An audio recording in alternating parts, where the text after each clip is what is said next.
Assalamualaikum, selamat pagi pemirsa. Apa kabar Anda hari ini? Berbagai informasi penting dan menarik akan kami sajikan untuk Anda. Bersama saya Ainun Supina, inilah Kabar Sumatera.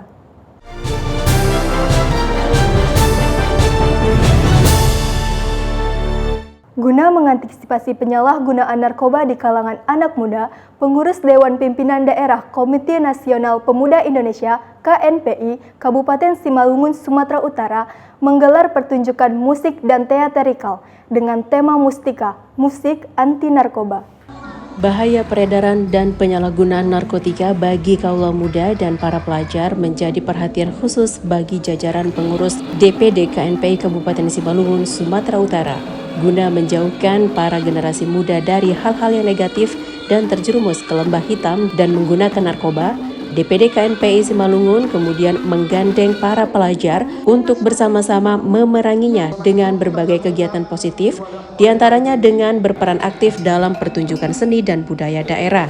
Kolaborasi organisasi pemuda dengan para pelajar ini kemudian sukses menggelar pertunjukan drama tari musik tradisional yang dipadu dengan musik etnis modern dalam acara Mustika, musik anti narkotika. Pertunjukan yang digelar di Gedung Aula SMKN Seni dan Budaya Kabupaten Simalungun pada Senin 20 November lalu sukses menyita perhatian sejumlah tamu dan undangan yang hadir.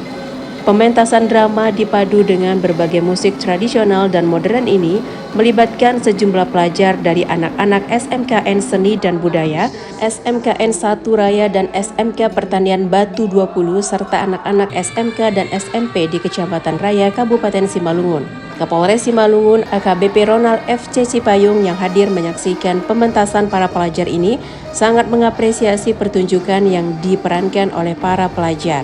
Melalui kegiatan ini yaitu Mustika, musik anti narkotika yang kita mulai dari Kota Pematang Raya, yang mana bertujuan kita harapkan pemuda, khususnya pelajar, tidak menjadi korban dari pengaruh-pengaruh narkotika ini. KNPI itu tidak bertindak sendiri.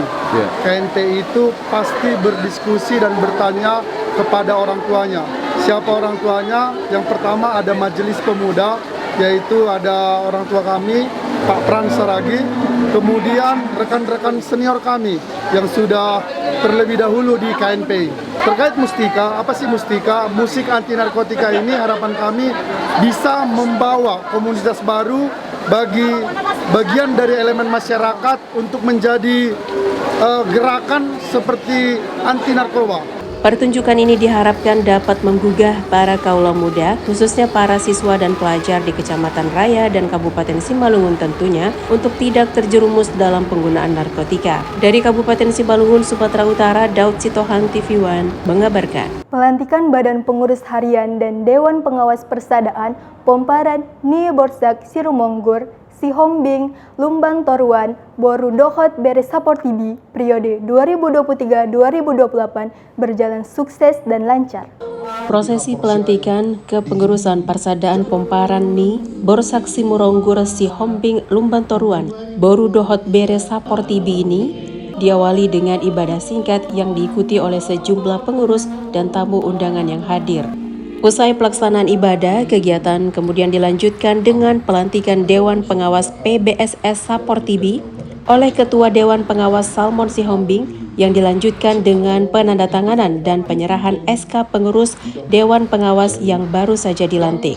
Usai pelantikan dan penyerahan SK Dewan Pengawas, acara kemudian dilanjutkan dengan pelantikan Badan Pengurus Harian Persadaan Pomparan Ni Borsak Sirumonggur Sihombing, Lumbang Toruan, Boru Dohot Bere Saportibi oleh Ketua Umum PBSS PDT Rosben Sihombing. Dalam sambutannya, Ketua Panitia Pelantikan Arifin Sihombing menyampaikan terima kasih kepada semua pihak yang telah membantu terlaksananya pelantikan BPH PBSS periode 2023-2028. Usai prosesi pelantikan, Ketua Umum PBSS Saportibi Rosben Sihombing menyebutkan ada banyak hal yang telah dilakukan organisasi PBSS sejak dibentuk pada tahun 2011 lalu. yang paling pokok di PPSS itu yaitu pembangunan SDM atau sumber daya manusia. Dan mungkin tidak diekspos selama ini, ada banyak hal perbuatan baik itu dan sudah dilaksanakan selama kepemimpinan Opung Elisa, memberikan bantuan atau beasiswa kepada generasi muda Borsa Sirumonggur. Tetapi yang lebih konkretnya di tahun 2023 ini, periode 2023 ke 2028, akan kita laksanakan itu menjadi Tugu Namangulu. Tugu Namangulu ini, atau dengan ucapan lain, Universitas Borsa Sirumonggur. Ya, tentu sebagai mitra untuk diskusi, untuk terwujudnya cita-cita atau roh daripada terbentuknya Borsa Sirumonggur sedunia ini, yaitu memajukan sumber daya manusia khususnya generasi muda di segala sektor, tapi utamanya adalah di bidang pendidikan. Kalau ya pelaksananya tentu Dewan Pengurus Harian, tapi kami hanya sebagai mitra tentunya memberikan masukan-masukan yang baik sesuai dengan yang disampaikan oleh Bapak Rosben tadi. Dari Pematang Siantar, Sumatera Utara, Daud Sitohang, TV One, mengabarkan. Ketua Umum Yayasan Umat Kristen Sumatera Utara yang juga Menteri Hukum dan HAM, Yasona Lauli, resmikan Gedung Christian Center Sumatera Utara. Gedung ini diharapkan berguna untuk umat. Peresmian diawali dengan kebaktian bersama lapisan umat Kristen Sumatera Utara, pembukaan selubung Pelang Christian Center, pelepasan merpati putih, serta gunting pita oleh Ketua Umum Yasona Lauli dan Ketua Panitia John Aaron Lumban Gaul bersama undangan lainnya. Ketua Panitia John Aaron Lumban Gaul melaporkan, Komplek Christian Center yang berada di area 7,5 hektar dibangun untuk kebutuhan umat Kristen Sumatera Utara. Fasilitas yang tersedia seperti ruang inap, ruangan pertemuan dengan muatan 300 orang, dan ruangan rapat. Pembangunan Christian Center membutuhkan proses panjang, serta kemungkinan berkolaborasi dengan pimpinan dan umat beragama bisa mewujudkan pusat kegiatan agama lainnya untuk menjaga kerukunan beragama di sekitar dan mengajarkan ketekunan beriman agar terhindar dari segala kejahatan kenakalan remaja hingga narkoba. Menurut Ketua Umum Yayasan Umat Kristen Sumatera Utara Yasona Lauli, Gedung Christian Center diharapkan berguna bagi umat Kristen di Sumatera Utara. Secara bertahap pembangunan Christian Center akan dilengkapi, di mana tempat ini bisa digunakan untuk pelatihan pemuda gereja, seminar, serta bentuk kegiatan umat Kristiani lainnya. Ini adalah Christian Center untuk seluruh denominasi gereja di Sumatera Utara. Kami menyiapkan tempat ini, saya sebagai Ketua Yayasan, bersama seluruh pengurus Yayasan dan Dewan Pembina, untuk tempat pelatihan, untuk termasuk anak muda gereja, pendeta-pendeta bisa, jemaat, ya, termasuk juga anak-anak GMKI, anak-anak Damki. Jadi semua kegiatan-kegiatan yang untuk seminar, pelatihan, fokus group discussion dan lain-lain, dan retreat bisa kita laksanakan di sini. Dari Medan, Sumatera Utara, Martinus Sitorus, TV One mengabarkan. Ajang Miss Mega Bintang Indonesia 2024 membuka kesempatan emas bagi wanita Sumatera Utara. Barbie Chia Production menggelar audisi tersebut tanpa dipungut biaya alias gratis. Audisi Miss Mega Bintang Regional Sumut 2024 direncanakan berlangsung Minggu 26 November 2023. Ajang ini merupakan kesempatan bagi wanita asal Sumatera Utara untuk unjuk bakat dan minatnya tidak hanya cantik dan tinggi, tetapi memiliki pengetahuan dan beretika. Hal itu disampaikan owner Barbie Chia Production, Desiska Sihite, yang akrab disapa Miss Barbie Chia dalam acara jumpa pers di Medan. Audisi Miss Mega Bintang 2024 merupakan perhelatan multitalenta yang diinisiasi perancang busana dan pembawa acara televisi nasional Ivan Gunawan atau Igun yang diwakili Dardo Andrio Siregar dari Yayasan Mega Bintang Indonesia. Hadir juga Nadia Choa, merupakan Miss Face Humanity 2022. Ini bakal benar-benar menjadinya bintang sesuai dengan Miss Mega Bintang. Karena Miss Mega Bintang itu setahu saya menilai saya pribadi termasuk ajang yang bergengsi number 1 di Indonesia. Ada beberapa pihak yang mengirimkan formulir dan bersedia untuk menjadi regional, kemudian kita kurasi, kita pilih, dan akhirnya untuk Sumatera Utara terpilih dari Barbie Chia Production untuk Miss Mega Bintang Sumatera Utara. Saya ingin mereka tuh punya kesiapan dari hati, bahwa ini memang passion mereka memang mau menjadi seorang bintang, karena kita carinya seseorang yang memiliki kemampuan untuk menjadi seorang bintang di tingkat nasional bahkan internasional. Bagi yang berminat bisa mendaftarkan diri melalui media sosial Miss Mega Bintang Sumatera Utara 2024 atau langsung ke Sanggar Berbicia Production di Medan Tembung. Dari Medan, Sumatera Utara, Sri Gustina Hasan, TV One mengabarkan. Setelah melalui perdebatan panjang pada rapat dengar pendapat di kantor DPRD Indragiri Hilir Riau, akhirnya permasalahan masyarakat yang terdampak akibat peledakan blasting batubara menemukan kesepakatan untuk diselesaikan. Rapat dengar pendapat yang dipimpin langsung oleh Ketua DPRD Indragiri Hilir, Feryandi, ini dihadiri warga dan pihak perusahaan serta pihak-pihak terkait pada Senin sore kemarin. Begitu pentingnya persoalan ini, dari pihak perusahaan langsung dihadiri Direktur Utama PT BPP, Alexander F.H. Rumokoy.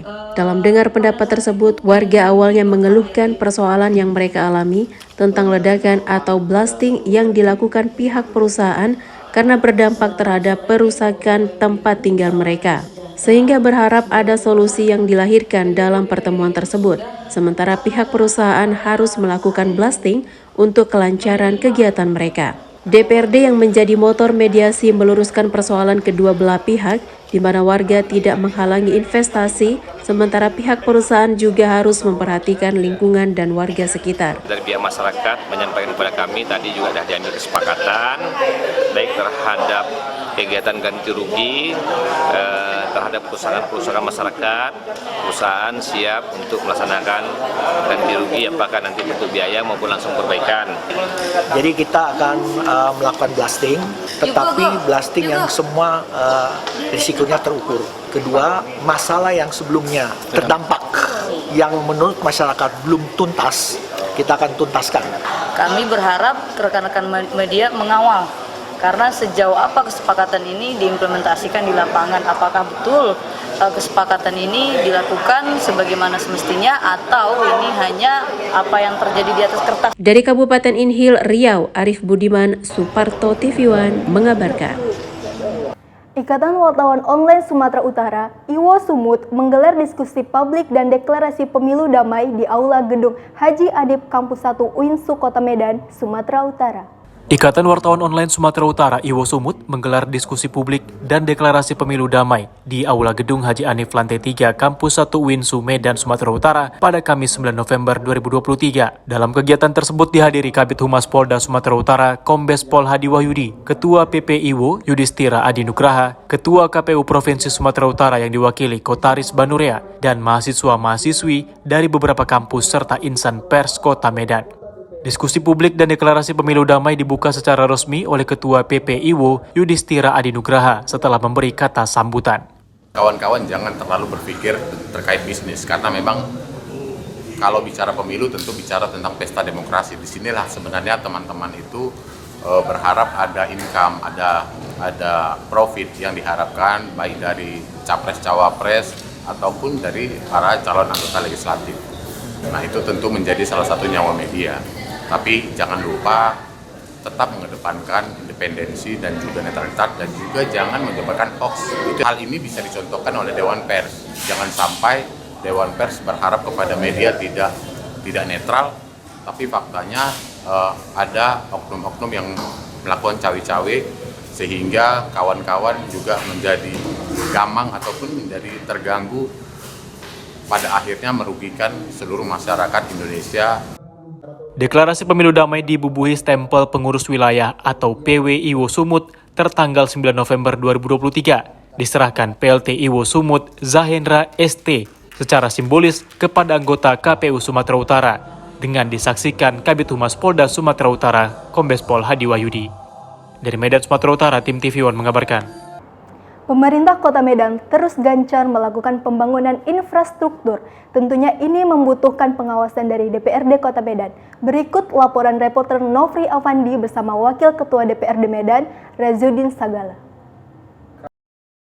Pemirsa, pemerintah Kota Medan saat ini terus gencar melakukan pembangunan infrastruktur yang ada di Kota Medan.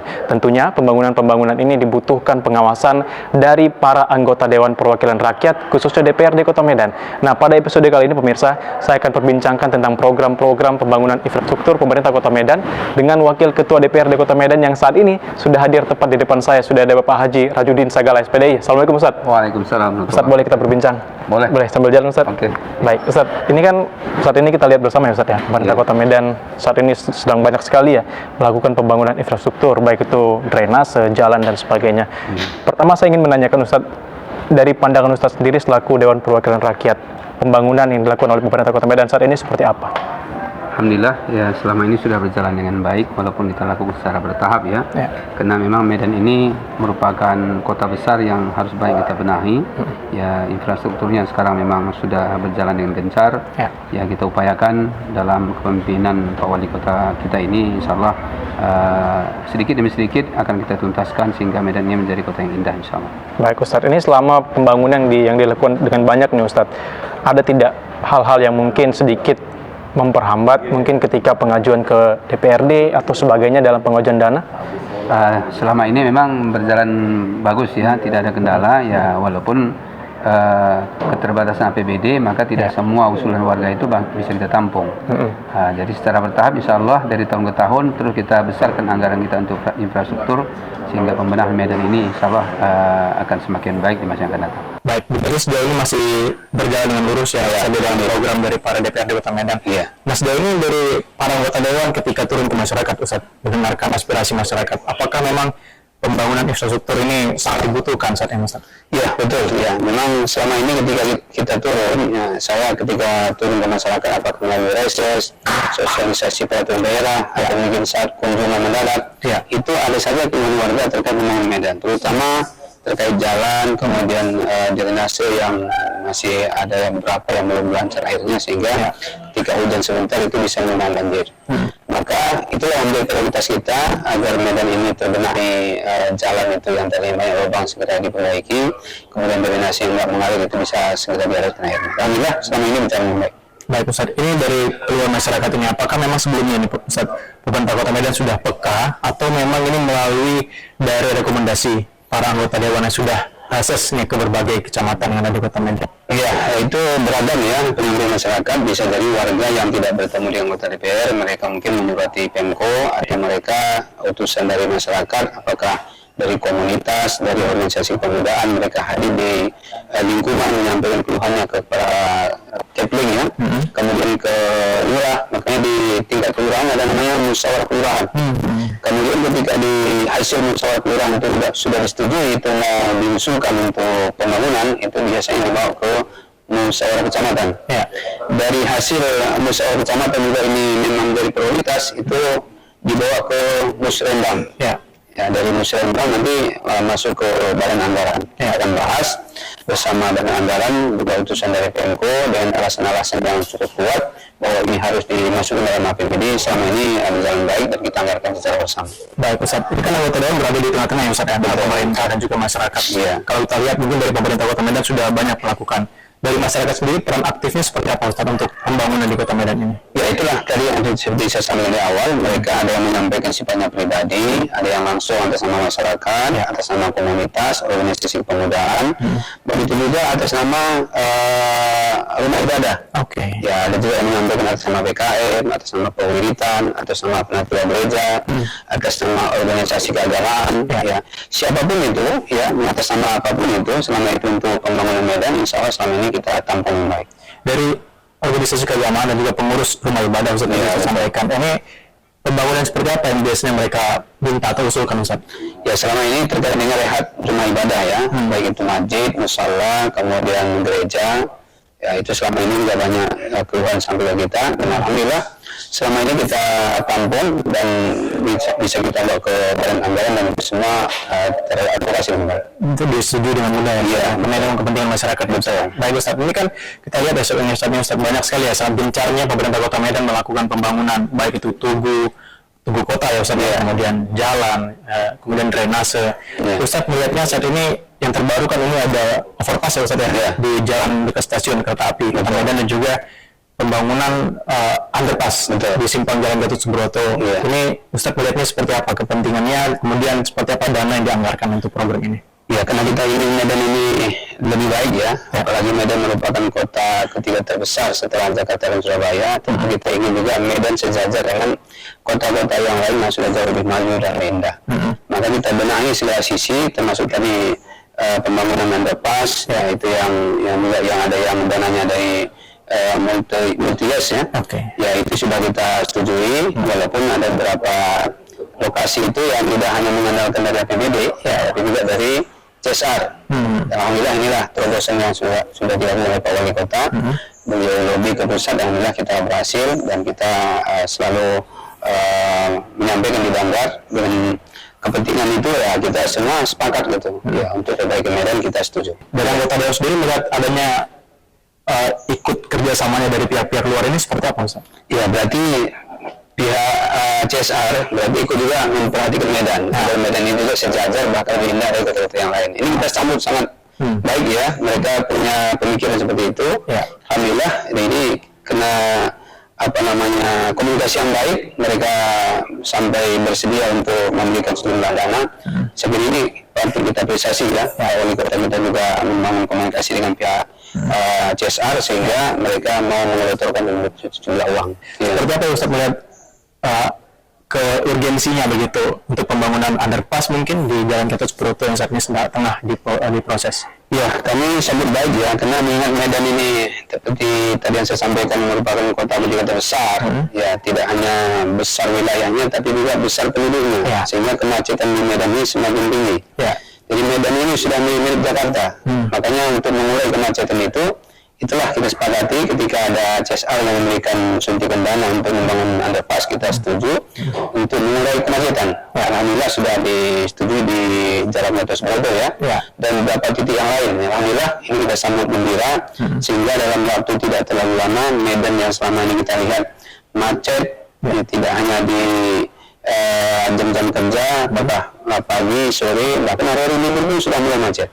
Dengan lahirnya underpass ini ya kita berharap ya kemacetan itu bisa terurai dan kita saat berjalan di Medan itu semakin mudah dan semakin lancar dan semakin memberi kenyamanan yang Ustaz. Tapi Ustaz melihat saat ini mungkin sedikit adanya kenyamanan ini terganggu Ustaz, ketertiban lalu lintas mungkin sedikit berubah ya, mulai dari mekanisme rekayasa lalu lintasnya juga saat ini saya lihat banyak yang berubah untuk mempermudah nih pembangunan jalan ini seperti apa Ustaz? Ya saya kira wajar, namanya juga sedang berbenah ya. Ada waktunya, ada proses. Nanti setelah sekian lama ya jalan-jalan yang tadi kita usulkan untuk dibenahi seperti pembuatan underpass itu sudah selesai. Kemudian tumpukan pasir atau tanah yang material itu nanti sudah diangkut.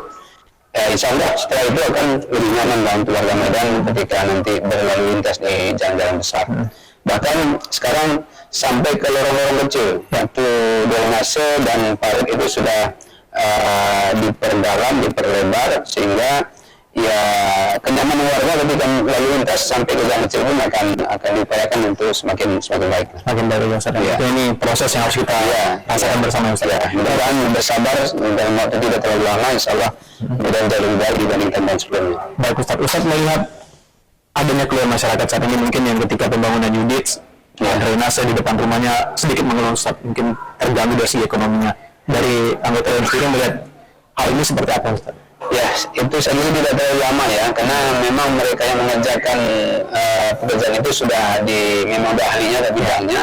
Ya mohon bersabar saja. Saya kira ya dalam waktu berapa pekan ya atau beberapa bulan secara menyeluruh insya Allah Medan sudah akan jauh lebih baik lah. Baik Ustaz. Tadi kita udah bahas soal jalan Ustaz, soal drainase juga udah. Ini kan yang juga menjadi perhatian masyarakat adalah berdirinya beberapa tubuh kota nih di kota Medan Ustaz. Ustaz melihat ini apakah cukup penting untuk menjadi ikon kota Medan atau seperti apa? Apakah ini memang hanya unsur keindahan dan sebagainya seperti apa Ustaz?